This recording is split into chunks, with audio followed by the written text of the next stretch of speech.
नमस्कार। आकाशवाणी जयपुर अजमेर से प्रस्तुत हैं प्रादेशिक समाचार।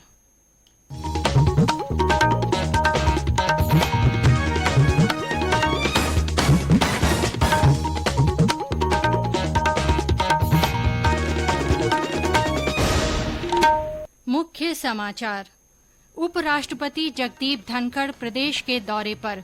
नागौर जिले के मेड़ता में पूर्व केंद्रीय मंत्री नाथूराम मिर्धा की मूर्ति का अनावरण किया। भारतीय स्कूल सर्टिफिकेट परीक्षाओं की परिषद के 10वीं और 12वीं कक्षाओं के परीक्षा परिणाम घोषित। राज्य सरकार प्रदेश के 20 लाख किसानों को निःशुल्क सब्जियों के बीज किट मुहैया कराएगी। और प्रदेश में ज्यादातर स्थानों पर तेज गर्मी का असर बरकरार।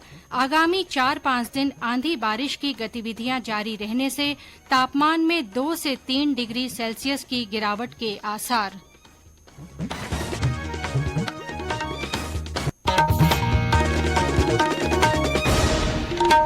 समाचारों के साथ मैं आरती नागर। और अब समाचार विस्तार से। उपराष्ट्रपति जगदीप धनखड़ ने कहा है कि पूर्व केंद्रीय मंत्री नाथूराम मिर्धा का पूरा जीवन किसानों के लिए समर्पित रहा। उन्होंने कहा कि श्री मिर्धा 36 कौम के नेता थे। श्री धनखड़ आज नागौर जिले के मेड़ता में किसान केसरी नाथूराम मिर्धा की मूर्ति के अनावरण समारोह को संबोधित कर रहे थे। उपराष्ट्रपति ने अपने संबोधन में लोगों से नशे और अपराध से दूर रहने का आग्रह किया। समारोह में कृषि मंत्री लालचंद कटारिया और आयोजन समिति के अध्यक्ष हरसुख लाल पूनिया सहित कई जनप्रतिनिधि और स्थानीय लोग मौजूद रहे। इससे पहले उपराष्ट्रपति ने अपनी पत्नी सुदेश धनखड़ के साथ खरनाल स्थित वीर तेजाजी मंदिर में दर्शन किए और वहां चल रहे निर्माण कार्यों का जायजा लिया। वहीं उपराष्ट्रपति ने आज अजमेर के पुष्कर में ब्रह्मा मंदिर में पूजा अर्चना की। प्रधानमंत्री नरेंद्र मोदी ने आज नई दिल्ली में national gallery of modern art में जनशक्ति कला प्रदर्शनी का अवलोकन किया। इस प्रदर्शनी में मन की बात की कड़ियों की विषय वस्तुओं पर आधारित कलाकृतियों को दर्शाया गया है। प्रधानमंत्री ने एक ट्वीट में बताया कि मन की बात के विषय वस्तु पर आधारित शानदार कलाकृतियों का प्रदर्शन किया गया है। उन्होंने प्रदर्शनी में अपनी रचनात्मक कला का प्रदर्शन करने के लिए चित्रकारों को शुभकामनाएं दी। रक्षा मंत्रालय ने रणनीतिक रूप से महत्वपूर्ण 928 साजो सामान की चौथी सकारात्मक स्वदेशी सूची को मंजूरी दे दी है। रक्षा क्षेत्र में आत्मनिर्भरता को बढ़ावा देने और रक्षा से जुड़े सार्वजनिक क्षेत्र के उपक्रमों द्वारा किए जाने वाले आयात को कम करने के लिए रक्षा मंत्री राजनाथ सिंह ने चौथी स्वदेशी सकारात्मक सूची को मंजूरी दी। इस कदम से 715 करोड़ रुपए मूल्य के रक्षा साजो सामान देश में ही निर्मित किए जाएंगे। इससे अर्थव्यवस्था में बढ़ोतरी होगी, साथ ही रक्षा क्षेत्र में निवेश बढ़ेगा और रक्षा सार्वजनिक क्षेत्र उपक्रमों की आयात पर निर्भरता कम होगी। गृह मंत्री अमित शाह कल नई दिल्ली में विधिक मसौदा तैयार करने के प्रशिक्षण कार्यक्रम का उद्घाटन करेंगे। ये कार्यक्रम संवैधानिक और संसदीय अध्ययन संस्थान तथा संसदीय लोकतंत्र और प्रशिक्षण संस्थान के सहयोग से आयोजित किया जा रहा है। इस प्रशिक्षण कार्यक्रम का उद्देश्य संसद, राज्य विधानमंडल, विभिन्न विभागों, स्वायत्त निकायों और अन्य सरकारी विभागों में विधिक कार्यों से जुड़े अधिकारियों को मसौदा तैयार करने के सिद्धांतों से अवगत कराना है। समाज और राज्य के कल्याण के लिए लागू की जाने वाली नीतियों और नियमों की व्याख्या करने में विधिक मसौदे की महत्वपूर्ण भूमिका है। विधिक मसौदा तैयार करने वाले कर्मी ही अधिनियम को अंतिम रूप देते हैं और यही अधिनियम ही लोकतांत्रिक सुशासन को बढ़ावा देता है और साथ ही कानून के शासन को प्रभावी बनाता है। भारतीय स्कूल सर्टिफिकेट परीक्षाओं की परिषद CISCE के इस वर्ष 10वीं और 12वीं कक्षाओं के परीक्षा परिणाम आज घोषित कर दिए गए हैं। 10वीं की परीक्षा में 98.94% और 12वीं की परीक्षा में 96.93% विद्यार्थी उत्तीर्ण हुए हैं। छात्रों के मुकाबले छात्राओं का परीक्षा परिणाम बेहतर रहा है। 10वीं की परीक्षा में 99.21 और 12वीं की परीक्षा में 98.01% छात्राएं सफल रही हैं। परिणामों की दोबारा जांच की प्रक्रिया इस महीने की 21 तारीख तक उपलब्ध रहेगी। असम के राज्यपाल गुलाबचंद कटारिया ने आज उदयपुर में महावीर साधना एवं स्वास्थ्य समिति अम्बा माता में नवनिर्मित भवनों का उद्घाटन किया। इस दौरान उन्होंने भामाशाहों को सम्मानित भी किया। कार्यक्रम में मध्यप्रदेश के विज्ञान और प्रौद्योगिकी मंत्री ओम प्रकाश सकलेचा और भारतीय जनता पार्टी के प्रदेश अध्यक्ष सीपी जोशी भी मौजूद रहे। ये समाचार आकाशवाणी जयपुर अजमेर से प्रसारित किए जा रहे हैं। राज्य सरकार प्रदेश के 20 लाख किसानों को निःशुल्क सब्जियों के बीज किट मुहैया कराएगी।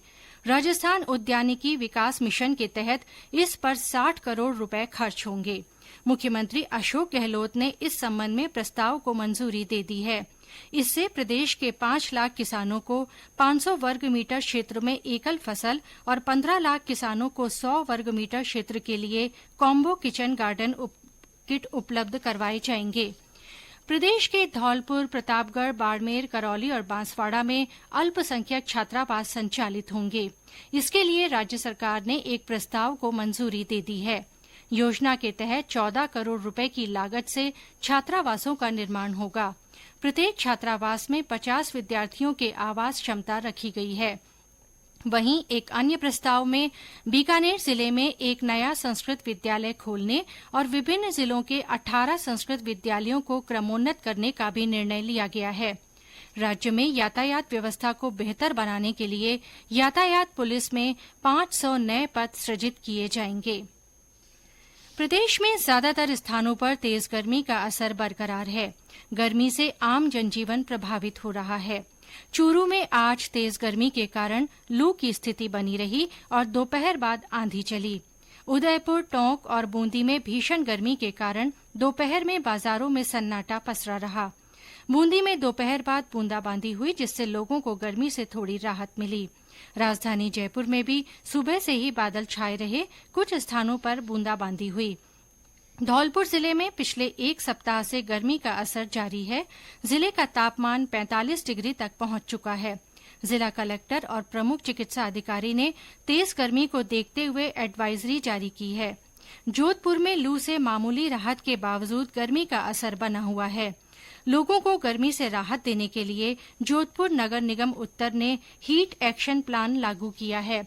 इसके तहत 150 घरों की छत पर विशेष सफेद रंग का पेंट लगाया जा रहा है। इससे घरों के तापमान में थोड़ी कमी दर्ज की जा रही है। इस प्लान के तहत शहर के कुछ सार्वजनिक स्थानों पर चिलिंग पॉइंट भी बनाए गए हैं। बाड़मेर जिला पिछले कई दिनों से तेज गर्मी की चपेट में है, जिससे आम जनजीवन के साथ ही वन्य जीव भी प्रभावित हो रहे हैं। और ब्यौरा हमारे संवाददाता से।